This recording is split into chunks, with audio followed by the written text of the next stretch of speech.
acho que é um lugar de formação muito importante da cidade de Belo Horizonte, do estado de Minas Gerais. Então, agradeço o convite e a possibilidade de diálogo, que eu espero efetivamente que seja um diálogo. Bom, eu vim falar com vocês, aceitei o convite individual. A primeira coisa que eu preciso dizer é o seguinte, eu não sei se vocês já viram aquele meme, né, dos passarinhos, da professora passarinha, que começa a aula assim, e aí ela dá bom dia, e aí chega um passarinho filhote atrás dela e fala, mãe, onde está o Todd? E ela fala, tá no último armário, tá na primeira prateleira do armário da cozinha. A hora que ela volta para dar aula, alguém fala, professora, seu filho invadiu nossa aula, né? Ela respondeu, não, na verdade a escola invadiu minha casa.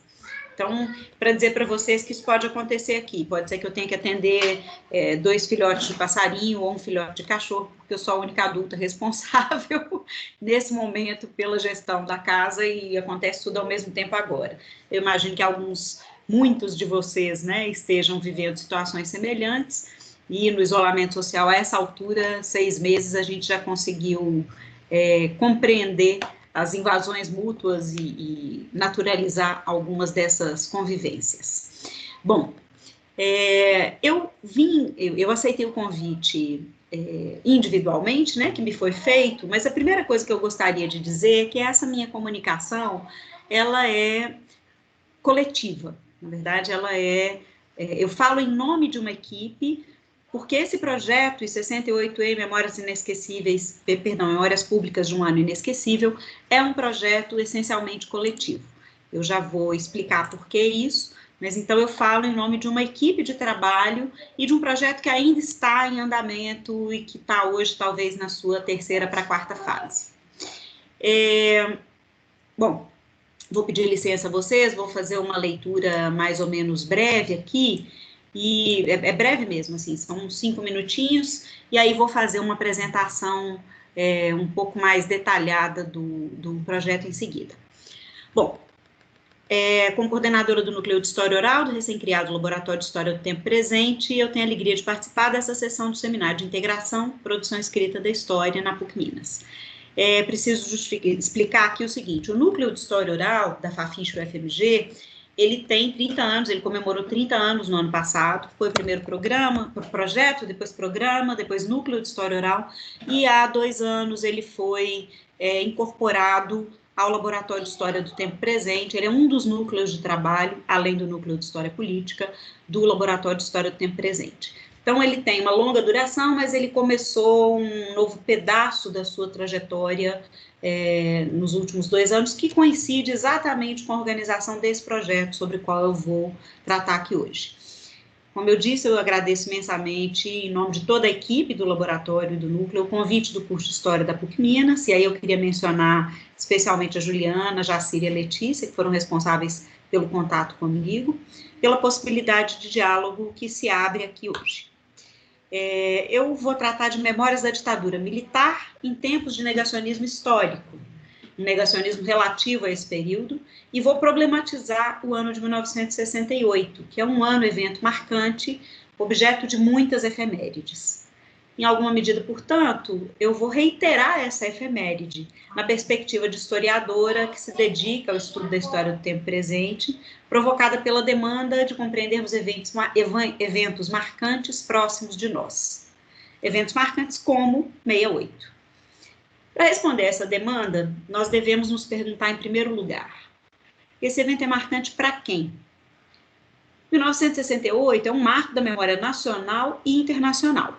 Um ano que foi construído ele próprio ao longo de décadas como um evento de referência.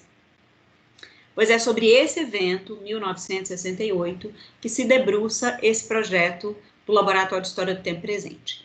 Concebido como um projeto de pesquisa e extensão a um só tempo, e 68, em Memórias Públicas de um Ano Inesquecível, é realizado no Núcleo de História Oral desde 2018, desde o inicinho de 2018. Na verdade, ele foi concebido em 2017. Com ele, nós retomamos 2 tradições desse grupo, qual seja o Núcleo de História Oral. A primeira tradição, os projetos de pesquisa coletivos, e a segunda, os projetos de constituição de séries documentais de fontes orais que ficarão disponíveis para consulta do público após o tratamento inicial. Fomos inicialmente um grupo de 8 pesquisadores, depois viramos 12. Esses pesquisadores somos Carolina Della More, Carolina Machado, Gabriel Amato, Gabriela Fischer, Marina Camisasca, eu, Miriam Hermeto, Neliane Santos e Paula Elise Soares. Depois ingressaram 3 estudantes de graduação nessa equipe, fundamentais também para a realização do trabalho. Essa equipe aqui que eu mencionei eu sou professora, os outros são pós-graduandos, todos pesquisadores do núcleo, e depois entraram 3 estudantes de graduação, Samuel Antunes, Bruna Piteres e Mariana Loures. E nós construímos tudo juntos, da lista de entrevistáveis aos roteiros de entrevista, escritos por um e reescritos por todos, das entrevistas mesmas às transcrições, das impressões gerais aos projetos de divulgação dos resultados. Algo como o que se fazia há 30 anos, quando a história oral era uma novidade, retomando o espírito de formação nesse nosso lugar dentro da Fafiche UFMG. Para além das tradições reinventadas, a novidade é a realização das entrevistas com a presença e a participação de um público interessado nas narrativas sobre o nosso tempo presente. De maneira geral, na verdade, eu daqui a pouco vou falar disso um pouco mais, as entrevistas de história oral são feitas num ambiente sempre público, né? Mas mais ou menos controlado, um público bastante restrito. No caso desse projeto, a ideia era de entrevistas públicas com essa noção um pouco ampliada.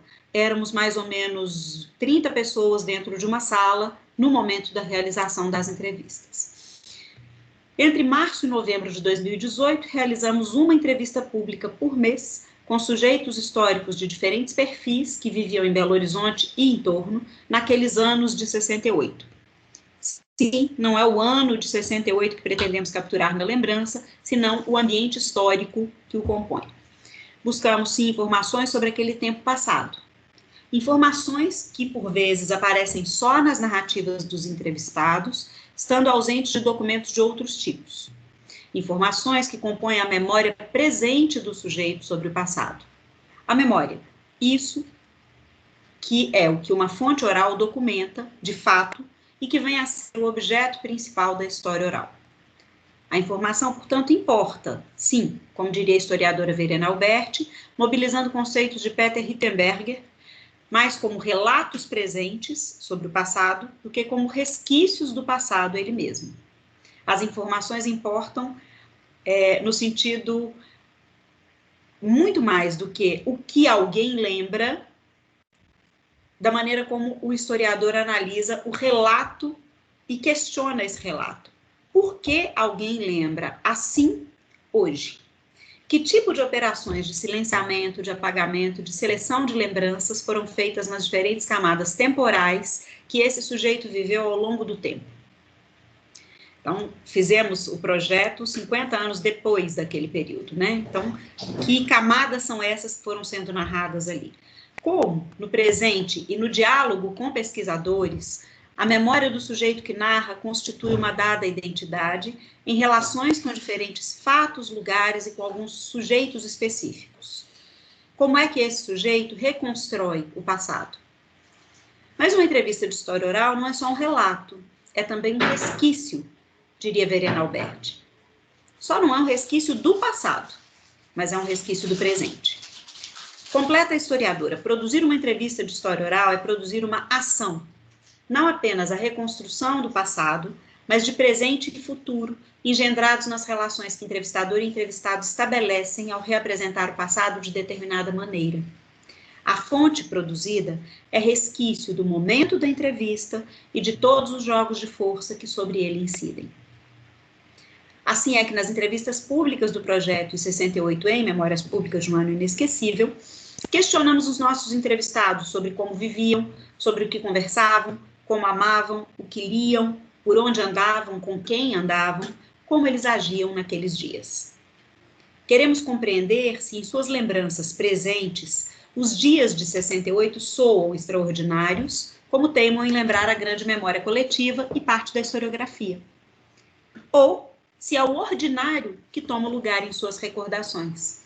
O que era ser jovem, ser mulher, ser estudante, ser trabalhador, ser operário, ser artista, professor, celebridade ou ilustre desconhecido na Belo Horizonte daqueles tempos, para esses homens e mulheres que hoje maduros reconstroem o seu passado em diálogo conosco. Fizemos, eu já vou falar disso um pouco mais, 8 entrevistas entre março e novembro de 2018. Atualmente, essas entrevistas estão todas transcritas na fase final de revisão, e aí eu já trato disso. Eu só queria levantar aqui, bom, vou passar para a apresentação do PowerPoint rapidamente, só para tratar um pouquinho mais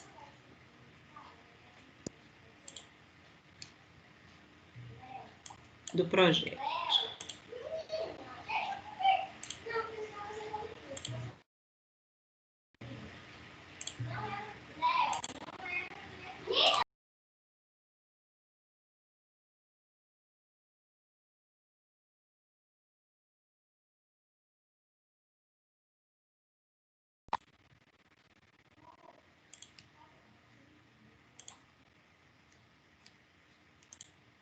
Tá tudo tranquilo aí, Juliana? Vocês estão conseguindo ver? Tudo ótimo, professora. Tá perfeito. Tudo ótimo. Então tá. Bom, rapidinho então.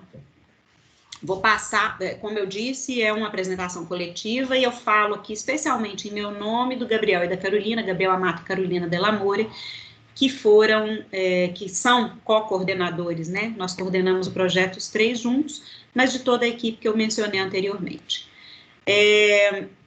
Qual foi o propósito inicial desse projeto? Isso está colocado, o texto que eu apresentei aqui agora mesmo, na verdade, né, anteriormente, foi uma pequena reflexão sobre os nossos propósitos teóricos e metodológicos, sobre como é que a gente compreende a história oral e que tipo de questionamentos nós fizemos a esses sujeitos que nós escolhemos conhecer e questionar e com os quais nós escolhemos dialogar. Mas como é que nós escolhemos esses sujeitos e por que é que fizemos o projeto dessa forma? O ano de 68 é um ano, como eu disse aqui também já, referência nacional e internacionalmente. Ele é tido, para pensar na lógica do clássico do Zuenir Ventura, de 1988, como o ano que não acabou. Ele é lembrado por grandes eventos que marcam, na verdade, a história nacional e internacional.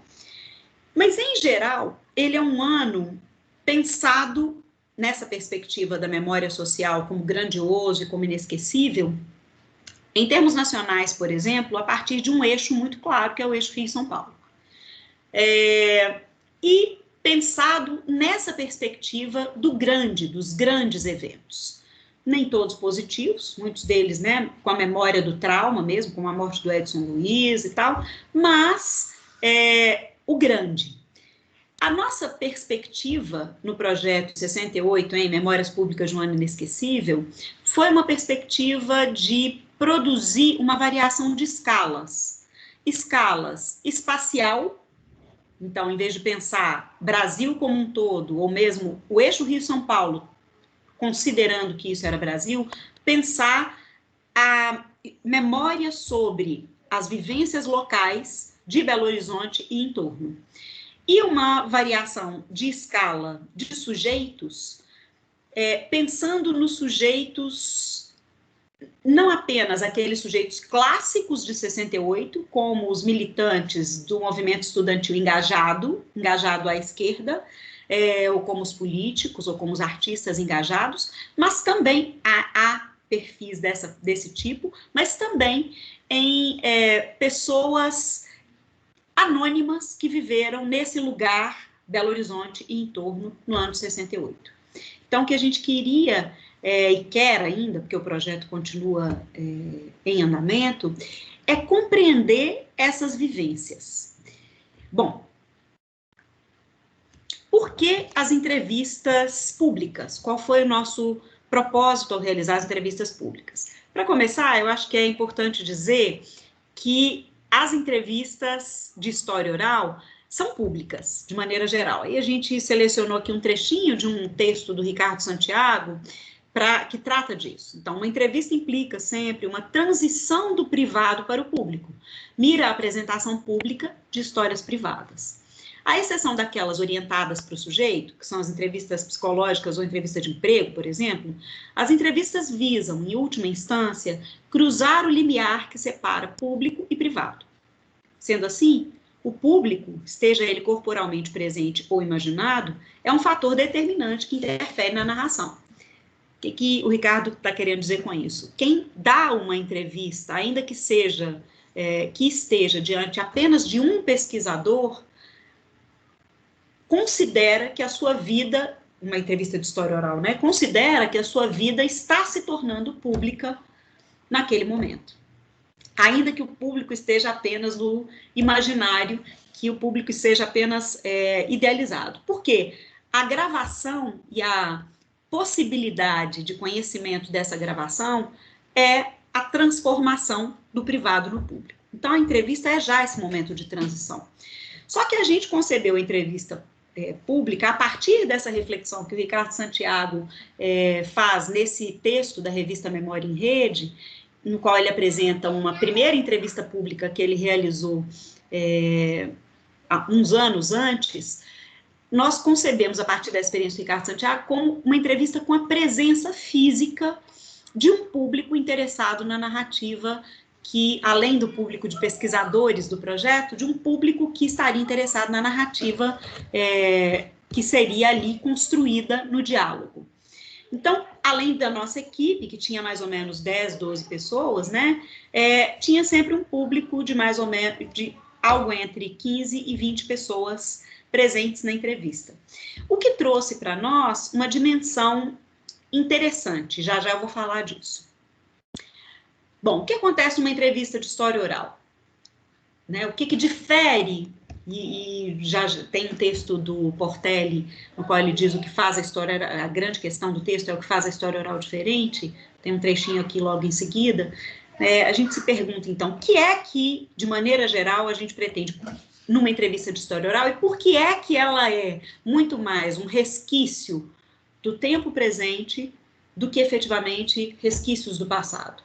Numa entrevista de história oral, um agente histórico se coloca num trabalho de performance narrativa ao recordar as suas experiências passadas a partir do tempo presente e em interação com o pesquisador.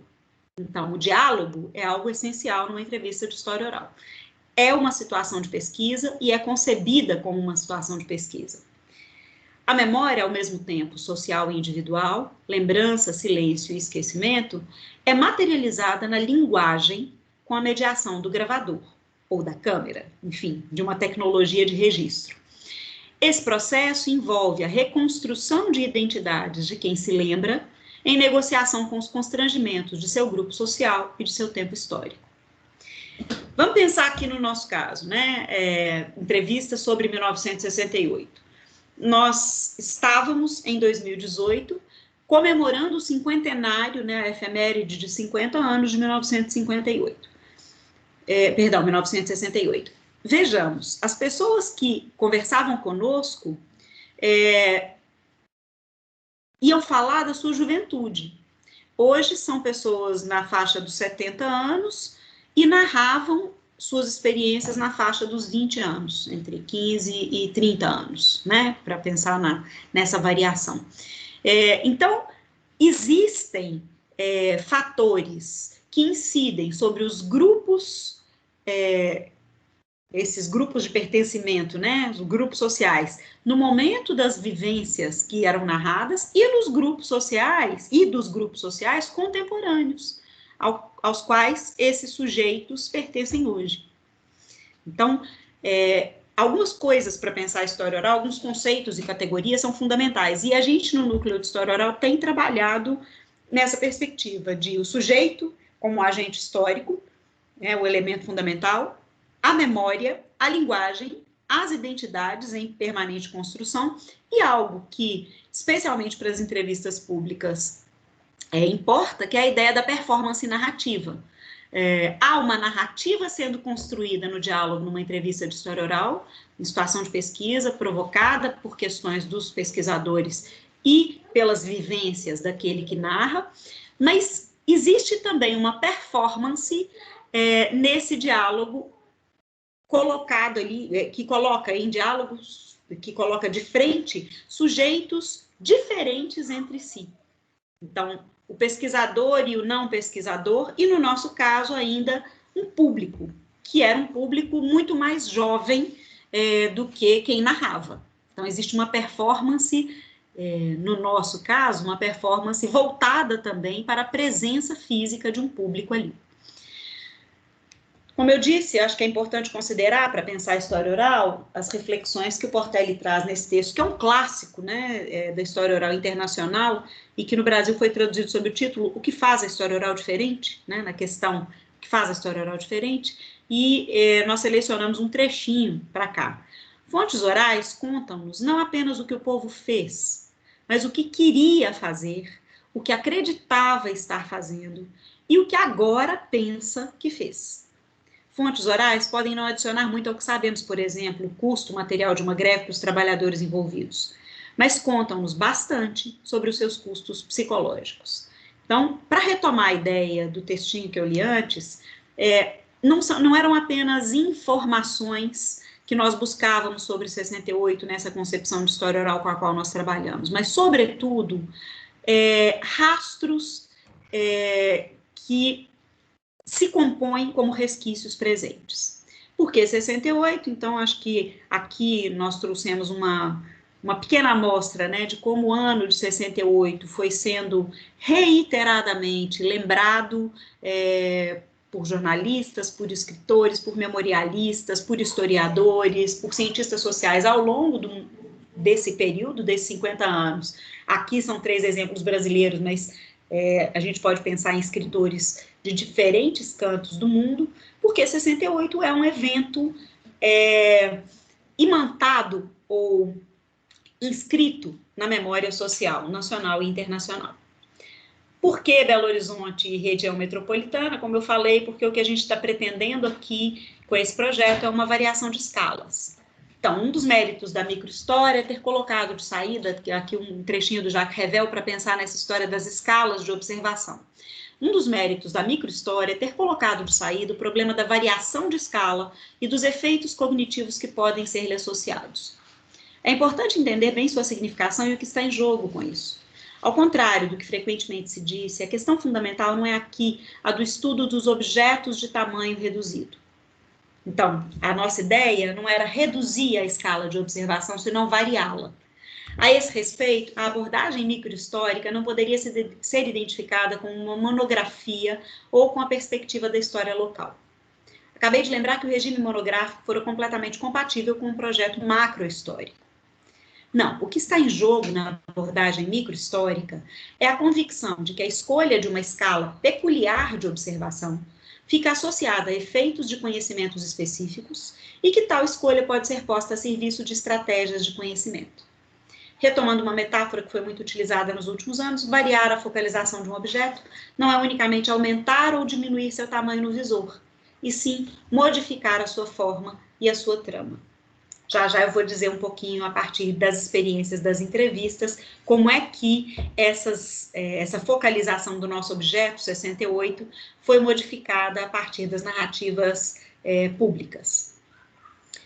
Como foram as entrevistas e, na verdade, quais foram as entrevistas? Nós fizemos 8 entrevistas, a primeira delas com J. D'Angelo.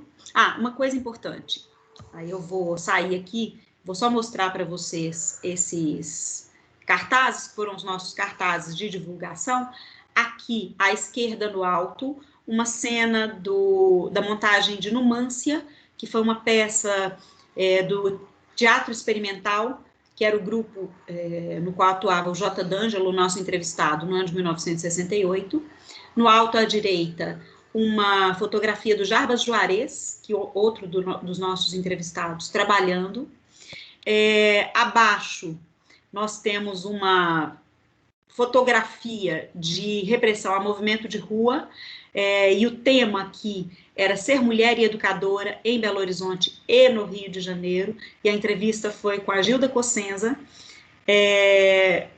daqui a pouco eu caracterizo, né, a Gilda, e aqui abaixo, à direita, ser aluna de Educação Física em Belo Horizonte. Vejam uma fotografia de uma prática de Educação Física, de uma aula de Educação Física, com a Estáquia Salvadora de Souza, né? É a divulgação da entrevista realizada com a Estáquia Salvadora de Souza. E aqui, as fotografias das entrevistas, vejam, éramos sempre um entrevistado e um entrevistador, de frente para um público que estaria do lado de cá. Foram 8 entrevistados, e aí vejamos lá no alto. Vou caracterizar aqui os entrevistados a partir das fotografias. Na coluna da esquerda, no alto, J. D'Angelo, que eu entrevistei. J. D'Angelo era ator e produtor cultural, artista em Belo Horizonte. Na verdade, ele era também professor da Faculdade de Medicina, mas ele foi um dos fundadores do Grupo Teatro Experimental, que tem uma história, em 68, importante para a cena teatral em Belo Horizonte e no Brasil. Na memória do Grupo Teatro Experimental, Numância foi... Numância não, a peça que eles apresentavam desde o ano anterior, que é O Minas Gerais, teria sido a primeira peça censurada após o AI-5. Bom, abaixo, Paula Elise Soares, a nossa pesquisadora, e Gilda Cossenza, que era professora, educadora, né, que saiu de Belo Horizonte em 68 e foi morar no Rio de Janeiro, e que teve envolvimento como familiar de militantes e de sujeitos de projeção na esquerda engajada, e que atuou muito nesse suporte familiar e, ao mesmo tempo, com a ação formadora nas escolas onde trabalhou. Vejam, a nossa variação de escalas, no caso da Gilda, era a de pensar não exatamente os sujeitos que são reconhecidos como os militantes, que foram presos, mas aqueles que atuavam tanto em outras frentes, como era o caso dela, a educação infantil, quanto nessa rede de apoio dos familiares daqueles que estavam sofrendo mais diretamente com a repressão. No caso do J. D'Angelo, a variação de escalas é muito importante pensar, porque a história do teatro nacional é pensada para esses anos 60 e 70 a partir do eixo Rio-São Paulo. Então, ele traz uma narrativa própria de Belo Horizonte que tensiona essa história nacional. Só um minutinho, gente. Eu vou, por causa da... Pronto, consigo de novo falar com vocês.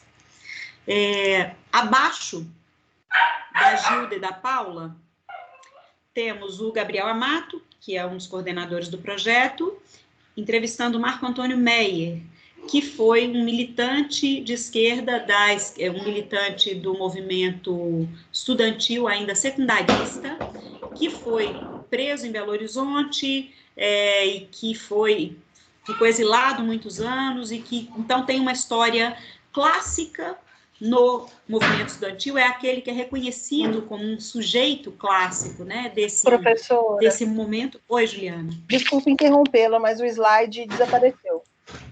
Tá ótimo. Então, peraí. Desculpa interromper.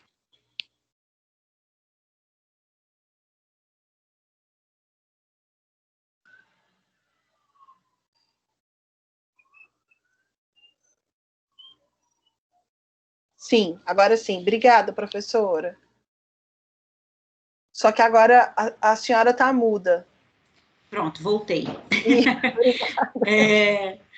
Então, aqui... vocês veem também a setinha quando eu aponto? Sim, sim. Então ótimo. Então, aqui o Gabriel Amato, aqui o Marco Antônio Meyer. E aí, o nosso exercício aqui nessa entrevista foi o de construir questões que tensionassem essa memória clássica do movimento estudantil a partir de uma trajetória de um sujeito clássico. Abaixo, Neliane Gonçalves Santos, entrevistando o Jarbas Juarez. O Jarbas Juarez foi professor da Escola de Belas Artes, da UFMG, contratado ali no final dos anos 60, e foi ganhador de salões, e teve uma história de relação com a repressão a partir das suas obras de arte. Também tem essa coisa da variação de escalas, porque não é um grande nome nacional, embora tenha tido essa projeção no campo da arte, mas não é um nome que compõe, em termos nacionais, esse cenário dos artistas, né, na memória social. Aqui no alto, perdão, tá difícil de eu ver, Gabriela Fischer, a nossa pesquisadora, entrevistando Eustáquia Salvadora de Souza.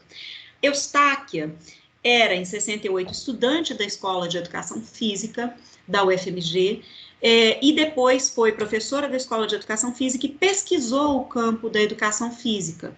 E aí ela veio conversar conosco para tratar, né, para que nós pudéssemos conhecer as suas memórias como estudantes, mas como uma estudante não engajada em movimentos políticos de esquerda, mas a gente foi tentando construir um roteiro que tentou colocar em diálogo essas diferentes camadas de temporalidade, a estudante, a pesquisadora e a professora, sobre o mesmo campo, que é um campo importante para compreender as relações da universidade com a ditadura militar, em função da militarização mesma da educação física.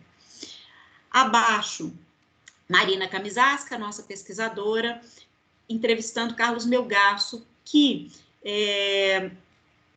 era militante da esquerda armada, à época, em 68, atuava no campo, tinha ido para o campo como militante, campo no sentido de fora da cidade, e que foi um dos coordenadores da Comissão da Verdade do Estado de Minas Gerais.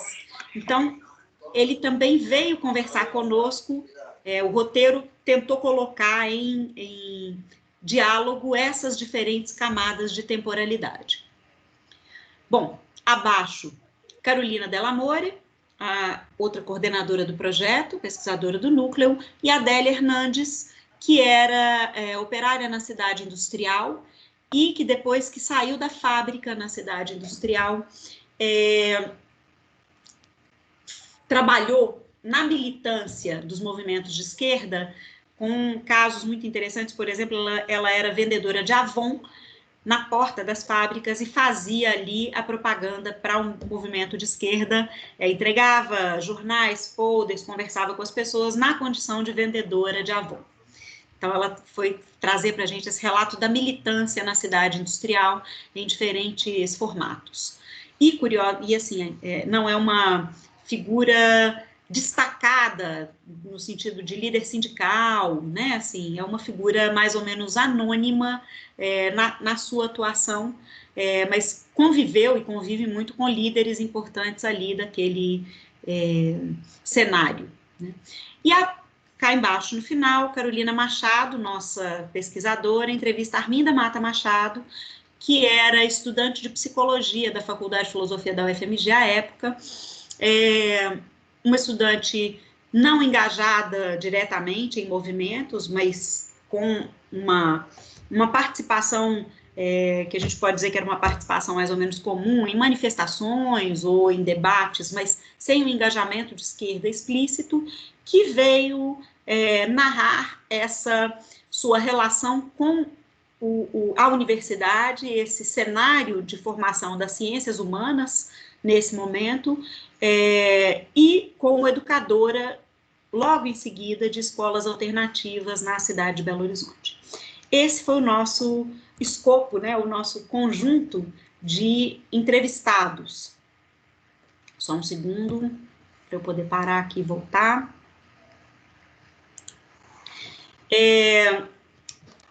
Fizemos, então, 2 etapas desse projeto. A primeira etapa, que foi ao longo do ano de 2018 todo, que foi a construção, a seleção dos depoentes, a construção dos roteiros. Como eu disse, a gente fez os roteiros junto, todo mundo junto, né? Então, quem ia entrevistar fazia a visita inicial ao entrevistado, conversava, voltava com dados, e aí juntos nós fazíamos as pesquisas de arquivo, montávamos o roteiro, discutíamos, e aí a segunda etapa era a realização da entrevista pública. Vejam, a primeira e a segunda etapa foram concomitantes, né? Porque as entrevistas foram uma por mês entre março e novembro. as entrevistas, então, ao longo desses meses, a segunda etapa. A terceira etapa é que a gente está concluindo hoje, que é a transcrição e revisão com todo mundo, né? Esse é um projeto coletivo, mas todos nós temos projetos individuais. Essa terceira etapa foi se estendendo, a gente está concluindo as revisões por agora, nosso cronograma é para o mês que vem, e começamos a soltar as nossas primeiras reflexões sobre as entrevistas, seja com participação em eventos, assim, seja com, nós estamos produzindo uma espécie de Wikipédia própria, né? Wikipédia no sentido de que são verbetes para cada um dos nossos entrevistados, verbetes biográficos, colaborativos no sentido de que nós produzimos juntos, não é público completamente, mas são verbetes produzidos colaborativamente, que nós vamos colocar no site do Laboratório de História do Tempo Presente. Nossa ideia original era colocar na própria Wikipédia e fazer, então, essa ideia, né, publicizar mesmo, né, a história desses sujeitos, mas isso para a Wikipédia, segundo os critérios da Wikipédia, não é permitido para todos os nossos entrevistados, porque não são figuras públicas, todas. E seja em textos que nós estamos redigindo e refletindo sobre essa experiência. Um dos textos, que na verdade foi o único que já foi encaminhado e está no prelo, foi produzido por mim e pelo Gabriel Amato, e tem como ponto de investigação específico essa ideia da performance narrativa. O que a gente pergunta, então, como é que... Foi uma encomenda de uma professora daí da PUC Minas, Luciana Quinde, da Psicologia Social, para um livro que eles estão... que o grupo dela, de pesquisa, está produzindo sobre a narrativa, né, a construção narrativa nas pesquisas em diferentes áreas das ciências humanas e sociais, e esse projeto nos permitiu pensar a construção da narrativa em história oral. Então, a gente problematiza essa ideia da virada epistemológica na história oral, que é dos anos 80 e que coloca a memória como foco central das investigações, como eu disse anteriormente aqui, e não exatamente a busca de informações, e essa produção de uma narrativa coletiva no diálogo entre um sujeito que narra a sua experiência e os sujeitos que questionam a sua experiência, aquela experiência, desde o ponto de vista da pesquisa. E algo que foi muito interessante para a gente foi perceber a performance narrativa numa entrevista pública. Eu vou trazer aqui 3 exemplos para pensarmos isso. Nesse texto que Gabriel e eu escrevemos, a gente trabalhou, por exemplo, com a ideia do gênero narrativo com o qual operou um dos nossos entrevistados, que foi o J. D'Angelo.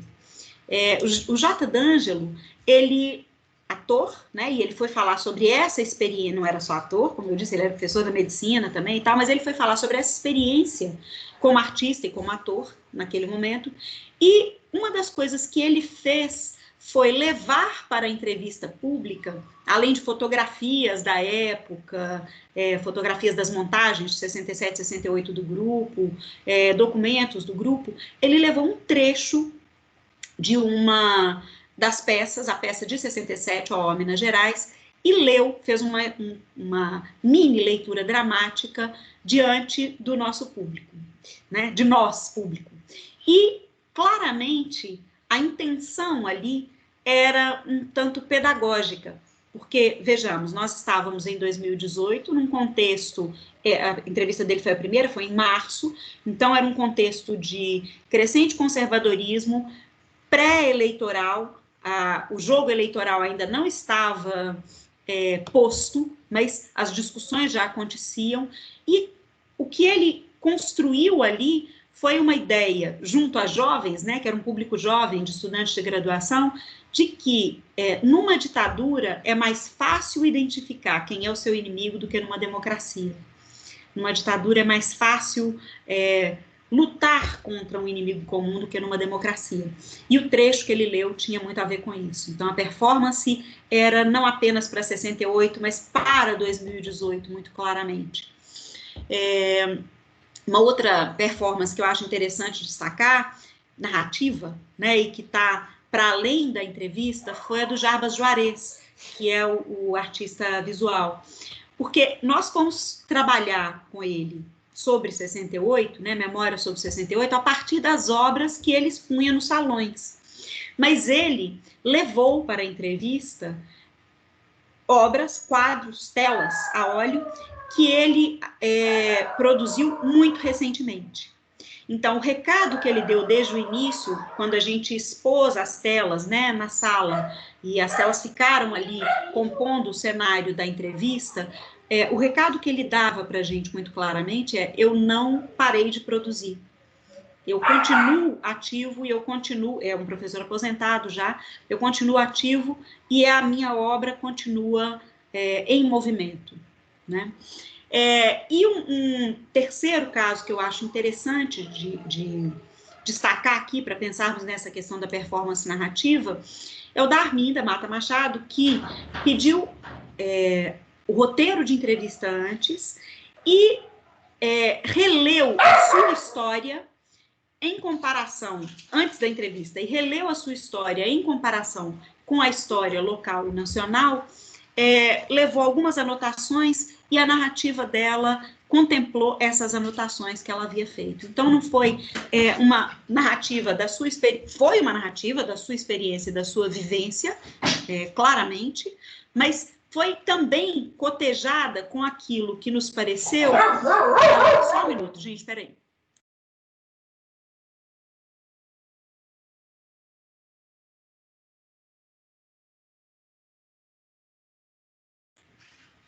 Vou tentar concluir. Aquilo que nos pareceu que era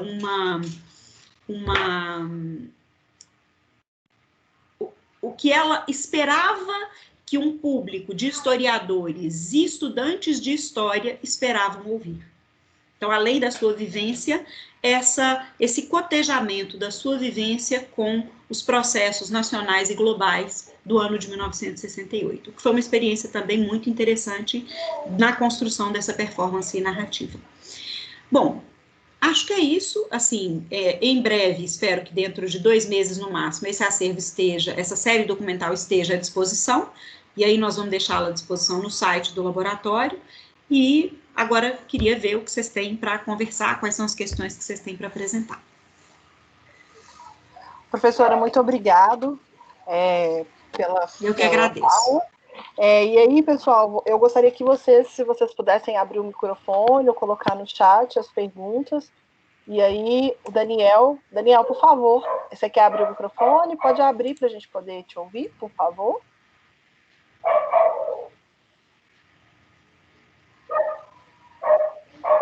Ju, eu posso dar um oi para a Miriam? Claro, professora, claro. Oi, Miriam, Jacira. Ei, querida, tá boa? Eu tô bem, e você? Tudo jóia, que bom te ver.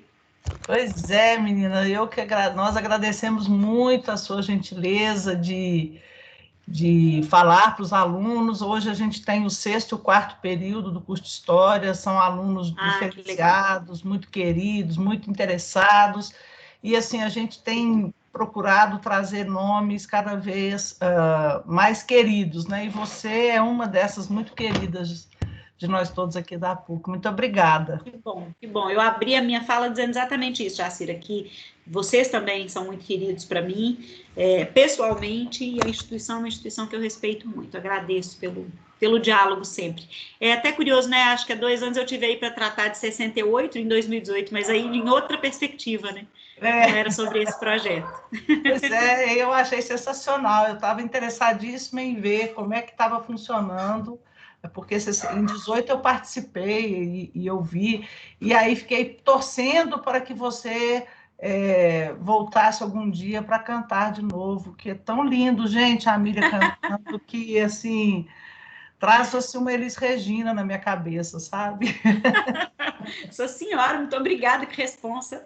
É verdade, esse sorrisão aberto, então, me traz muita Elis. Muito obrigada, Miriam. Eu vou deixar os alunos perguntarem, porque deve estar todo mundo doido para saber coisas aí.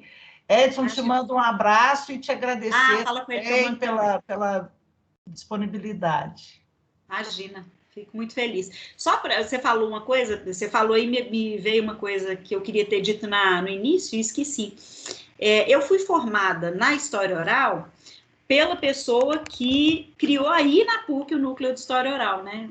Um centro de pesquisa em História Oral, que é a professora Lucília Almeida Neves Delgado. Então, queria dizer isso também aqui, dizer que a PUC tem esse elo também com a História Oral, via Lucília, que é uma das fundadoras do núcleo da UFMG, e que aí eu acho que é um debate importante para a gente fazer desde a graduação e para que a gente pense mesmo em quais são as contribuições que essa metodologia, esse campo, podem dar para a nossa forma de produzir história, né? De narrar história. Não, isso é maravilhoso. Eu dou aula para uma turma de segundo período que eles estão muito interessados em história oral. Eles não estão aqui, mas a gente vai marcar uma outra atividade que talvez seja até pelo LAFIS, que é o nosso laboratório de pesquisa histórica. Não sei se você conhece o LAFIS, enfim. Vai ser uma alegria te receber de novo. Muito obrigada e deixar os alunos aí com você. Um beijo. Tá joia, querida. Obrigada, beijo. Eu que agradeço. Obrigada, professora Jacira. Daniel, você queria perguntar? Você quer perguntar pelo chat ou você consegue abrir o microfone? Como é que a gente pode te ajudar?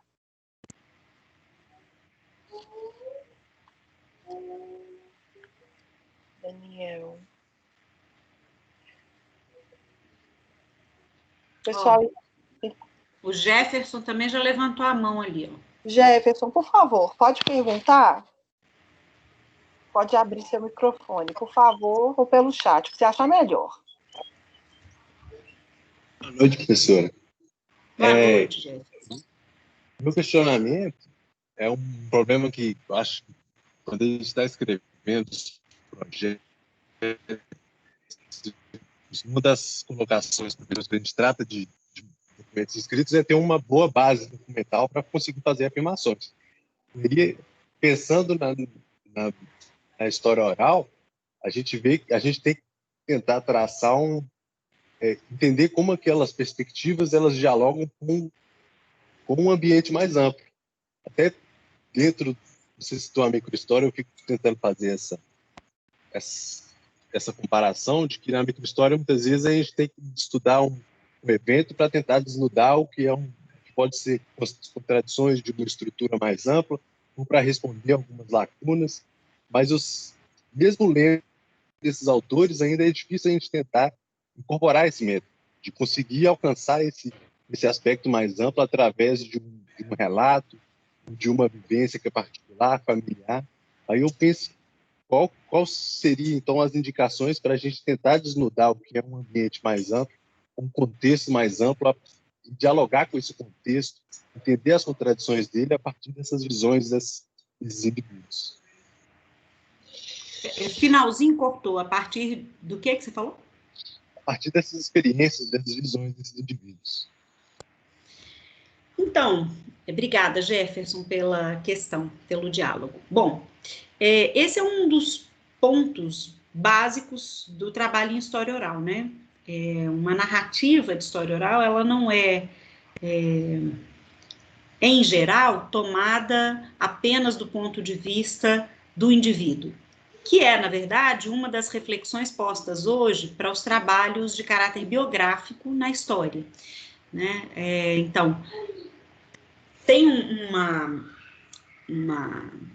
reflexão da Sabina Loriga, que é uma das historiadoras que trabalha com as biografias, né, e com reflexões sobre a biografia contemporaneamente, mais até com reflexões do que propriamente com biografias, que aponta nessa direção da operação do procedimento da microhistória para se pensar uma biografia, que é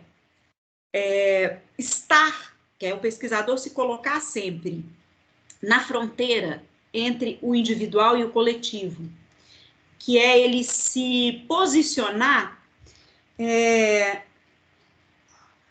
não apenas na narrativa da experiência singular e nem apenas naquilo que essa experiência aponta que não seja singular, que seja meramente coletivo. E, portanto, que nós, pesquisadores, desse campo, porque a história oral, como ela é a narração como ela é composta, né, pela narração de experiências por um sujeito, né, ela tem sempre esse viés biográfico, né? Só um minutinho, peraí.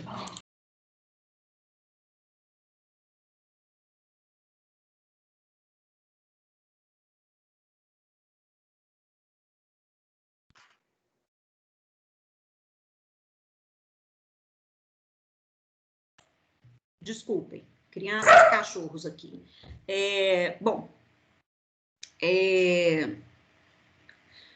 Nesse sentido de estar entre o individual e o coletivo, entre o singular e o plural, que uma experiência narrada pode contemplar, o que a Loriga propõe é que a gente se coloque sempre na observação do conflito. Não apenas que a gente não busque o que a narrativa sobre a experiência tem de solução, mas de possibilidades não realizadas e de ausência de solução que estão colocadas no conflito no momento dos acontecimentos e no momento em que esses acontecimentos, no nosso caso da história oral, são narrados presentemente. Isso eu acho que é uma coisa importante para pensar nessa operação que é, em alguma medida, tributária ou que dialoga com a microhistória, né? Pensar que a história, ela não é a narrativa da história, né? Ela não vai ser uma narrativa de soluções. Ela, em grande medida, vai ser a narrativa dos conflitos. Bom, isso do ponto de vista, talvez, de uma intenção ou de uma postura ética do historiador, né? Por outro lado, em termos metodológicos, eu acho que trabalhar com a história oral, quando você fala, é preciso ter muita segurança para fazer afirmações. A história oral traz para a gente uma outra preocupação, ou talvez um outro horizonte, Jefferson, que é o seguinte: mais do que segurança para fazer afirmações, é preciso ter disponibilidade para ouvir. E para ouvir, muitas vezes, aquilo que você não espera ouvir. E para conhecer experiências que, inicialmente, você achou que não iriam compor o cenário da pesquisa. É claro, isso é, por princípio, a postura do pesquisador. Um pesquisador que transforma suas hipóteses em certeza, lide com as fontes que lide, né? Não precisa ser só com fontes orais, ele aborta a pesquisa, ele deixa de ser pesquisador, que ele opera com as suas certezas. Mas no caso da história oral tem uma questão delicada, que é o fato de que essas incertezas, elas acontecem, elas se realizam, elas se concretizam diante de um outro, que é sujeito também. Então, muitas vezes, você tem que estar disposto a ouvir e a conhecer experiências e respeitar e legitimar essas experiências no momento da entrevista. Não sei se eu te respondi, mas, enfim, acho que eu queria deixar isso como reflexão. Mais do que as certezas para as afirmações, ao operar com essa variação de escalas, ao operar com essas delicadezas entre o individual e o coletivo, entre o singular e o plural, é preciso que a gente tenha uma postura ética mesmo, de respeito e de atribuição de legitimidade a essas experiências que a gente passa a conhecer e que os nossos entrevistados gentilmente nos dão a conhecer. Professora, muito obrigada. Pessoal, alguém mais gostaria de fazer pergunta? Eu posso perguntar, então?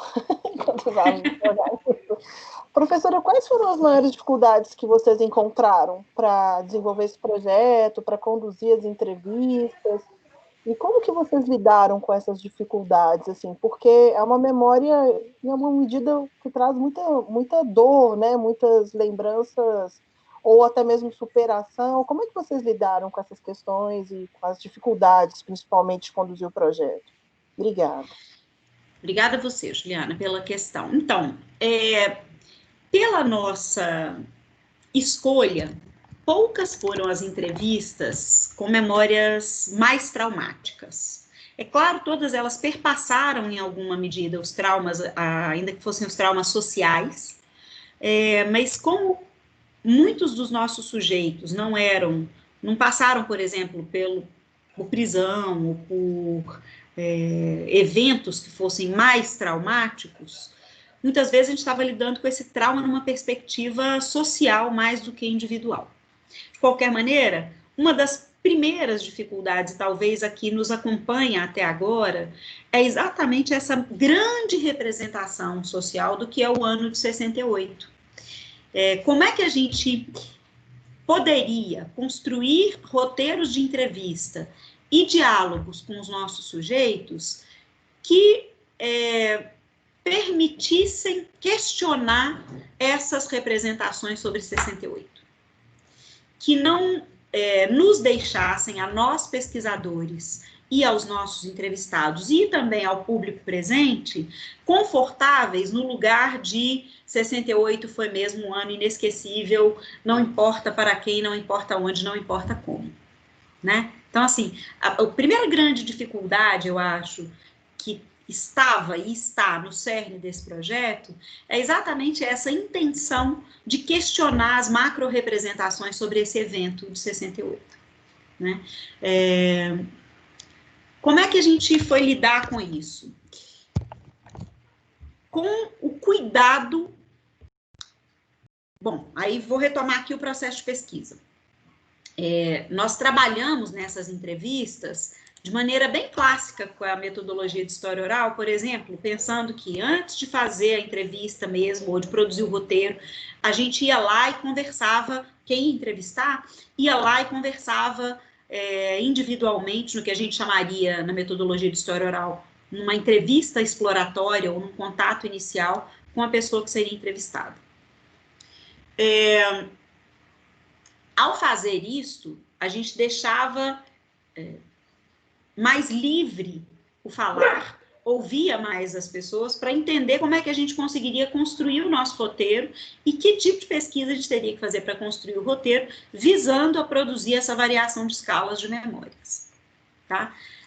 Então, esse foi um cuidado que nós tivemos, né? Então, por exemplo, ao ter a primeira conversa com o Marco Antônio Meyer, ele trabalhou, ele conversou com o Gabriel, contou de como ele se lembrava de ter vivido 68, mas ele mencionou também um documentário que foi produzido depois sobre a história dele, e aí voltamos ao documentário, o Gabriel até já conhecia, mas voltamos ao documentário. O Gabriel trabalha com uma coisa também que a gente fez, foi o seguinte: quase a totalidade das entrevistas foi realizada por um pesquisador que trabalha com o tema grande, né, o tema mais amplo, que seria o tema de fundo daquela entrevista. Então, eu trabalho com história do teatro, entrevistei o J. D'Angelo. O Gabriel trabalha com movimento estudantil, entrevistou o Marco Antônio Meyer. A Carolina Delamore trabalha com história sindical, história do movimento operário, e aí ela entrevistou a Adélia Hernandes. A Paula Elise trabalha com história e gênero, então ela entrevistou a Gilda Cossenza.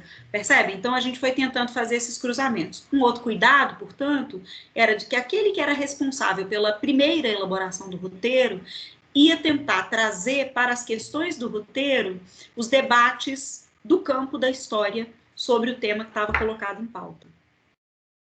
Então, o Gabriel, por exemplo, trouxe para o roteiro um tema que ele tem investigado já há alguns anos, que é por que, classicamente, o movimento estudantil, que é considerado um movimento histórico, é só o movimento da esquerda engajada. Que outros movimentos estudantis, que outros repertórios de ação coletiva os estudantes tinham, que não estavam colocados, por exemplo, nesse lugar, na memória social. Então, essa é uma outra dificuldade, né? Lidar com os traumas sociais. Então, por exemplo, nós fomos surpreendidos com um fato, e é curioso, porque a gente foi lembrar dessa surpresa ao fazer a revisão da transcrição quando na entrevista da Gilda Cossenza, ela contou que, acabei de me esquecer o nome do desaparecido, mas enfim, ela contou pra gente que ela foi a última pessoa a ver com vida o pai do atual presidente da OAB. Vocês lembram? Que é o Fernando, daqui a pouco eu vou me lembrar o nome dele. Vou fazer a pesquisa aqui. Porque ela era dona da escola onde o filho estudava, e o pai foi levar o filho para a aula, e nesse meio de caminho ele foi preso. E aí, assim, ali a gente estava lidando com uma espécie de memória de trauma que explodiu um pouquinho depois, porque ele foi, em 2019, o presidente da OAB Nacional, estou só lembrando o nome dele aqui, que é Felipe Santa Cruz. Só um minutinho aqui agora, só para lembrar o nome dele.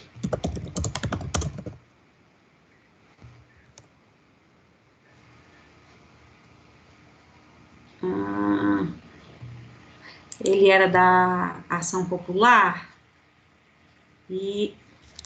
Então, quer dizer, no ano seguinte, 2019, em julho de 2019, o já então presidente Jair Bolsonaro afirmou que o Fernando Santa Cruz, que era o pai do Felipe Santa, perdão, que o Fernando Santa Cruz, que era o pai do Felipe Santa Cruz, foi morto por integrantes da AP, e não que ele teria sido morto pela ditadura. Então, a gente acabou tendo que lidar, no momento da entrevista, com essa informação veio ali meio de surpresa para a gente, e ela foi trazendo um tanto da memória, nessa entrevista, algumas memórias de trauma apareceram, sim, mas de maneira um pouco mais leve, porque eram quase sempre de terceiros, ainda que muito próximos da Gilda, e depois a gente teve que lidar com isso ao fazer a transcrição e pensar em como é que nós vamos operar com isso agora, na hora de analisar a entrevista, né? Porque aí há uma atualização desse trauma na memória social coletiva, porque isso virou um grande debate em 2019 de como estava havendo, de como isso seria um novo movimento de construção de uma memória negacionista da ditadura militar e negacionista da ação de repressão da ditadura militar sobre os movimentos de esquerda, culpabilizando os próprios movimentos de esquerda, né? Então, assim, nós tivemos que lidar com diferentes desafios, às vezes, inclusive, isso também foi um desafio interessante, de entender como é que nós deveríamos dialogar, ou quem estava conduzindo a entrevista deveria dialogar com o entrevistado de maneira a não romper a sua performance para o público, mas não deixar também que essa performance virasse uma mera atuação. Não perder a dimensão de entrevista mesmo, né? Que eu acho que esse é um desafio dessa categoria que a gente hoje utiliza em história oral, que é essa ideia da entrevista pública, né? Como é que você garante um pouco da intimidade necessária para uma entrevista e da empatia entre pesquisador e entrevistado, mas sem perder esse terceiro elemento do triângulo ali, que é o público presente. Em alguns casos isso foi um pouco mais possível, em outros não. A gente teve algumas experiências ali de entrevistados que falaram muito mais diretamente para o público do que dialogaram com o entrevistador. E aí agora uma das coisas que a gente está fazendo, ao terminar essa revisão, é identificar exatamente esses momentos e essas experiências para fazer disso objeto de análise metodológica e de construção de memórias contemporâneas. Enfim, não sei se eu te respondi, mas acho que tem um elemento importante aí na sua pergunta, Juliana, que é o seguinte: 68, na memória social, é muito marcado pela ideia do trauma, pela ideia da violência, pela ideia da repressão, e desses polos, repressão e resistência. Em alguma medida, as escolhas que nós fizemos para essas entrevistas, de entrevistados e de abordagem, não ficou ou não deixou que essa relação binária entre a repressão e a resistência conduzisse todas as narrativas e o tempo todo. Esse era parte do nosso desafio. Entender, por exemplo, o que era a vida cotidiana. Então, por onde as pessoas caminhavam na cidade de Belo Horizonte, que lugares frequentavam enquanto estudavam, que lugares frequentavam para se divertir quando jovens, que tipo de música ouviam. Então, a gente também foi tentando conduzir as entrevistas em outras direções para compreender que outras memórias povoam esse nosso imaginário contemporâneo sobre 68. Professora, muito obrigada. Muito obrigada. Pessoal, alguém mais quer fazer alguma pergunta? Gostaria de fazer alguma colocação, alguma observação? Professora, como a senhora falou que teria uma aula subsequente para garantir o descanso vocal, né, e solidariedade aí a profissão mesmo, né, porque é impressionante como que a aula online nos deixa talvez mais cansados do que a aula presencial, assim, né, porque ela, impressionante isso, né? Eu acho que a troca com os alunos nos dá uma energia que a torna mais menos cansativa, digamos assim. Então, em solidariedade aí, a senhora vai dar uma aula subsequente. Eu gostaria de agradecer muito a fala, gostaria muito de agradecer aos alunos também. Tem alguns alunos que passaram aí por algumas disciplinas que eu ministrei, foi bom ver, nem que seja fotinha, né? A gente fica meio órfão deles, né, professora? Isso aí. Então, gostaria muito de agradecer e gostaria de apresentar também aos alunos que essa aula vai ficar disponível no canal da História e, quem sabe, até pensar uma possível aproximação, né, num possível diálogo aí entre os alunos, né, e o núcleo, porque eu acho que, no momento em que nós estamos vivendo, eu acho que seria uma questão muito interessante, assim. Então, queria agradecer muito. Muito obrigada mesmo. Eu que agradeço, Juliana. Eu agradeço, inclusive, essa compreensão de vocês. Vou só explicar isso para os alunos, né? Sexta-feira é o dia da minha aula regular na UFMG. Então, eu expliquei isso para a Juliana, que eu tenho esse limite, né? Às 7 horas eu começo a dar aula. E eu concordo, efetivamente, a aula online acaba nos deixando muito mais cansados, a todos nós, né? Porque não tem a interação presencial. A gente não tem essa coisa de entender no olhar ou de poder mudar o discurso, né? Eu, por exemplo, aqui vejo só letrinhas, então isso muda um pouco a dinâmica, né, das interações em sala de aula. Eu entendo, agradeço a vocês por essa compreensão, agradeço mais uma vez o convite, e queria dizer que o núcleo está aberto, assim, a gente nesse momento não está com atividades regulares presenciais, como todo mundo, mas tem um ciclo de palestras que nós fizemos entre junho e julho, eu acho, desse ano, que está disponível tanto sob o formato de vídeos, quanto a maior parte das comunicações foram disponibilizadas em texto no site do Laboratório de História do Tempo Presente. E o debate ali foi sobre, na verdade, o ciclo se chamou Questões para a História de um Tempo Presente em Tempos Pandemônicos. Então, também há ali uma reflexão sobre teoria e metodologia da história do tempo presente, né? Pensando no tempo presente e pensando na nossa história imediata, nessa experiência de isolamento social e, ao mesmo tempo, de negacionismo histórico tão crescente que a gente vem vendo se agravar com a pandemia, ou nesse contexto de pandemia da Covid-19.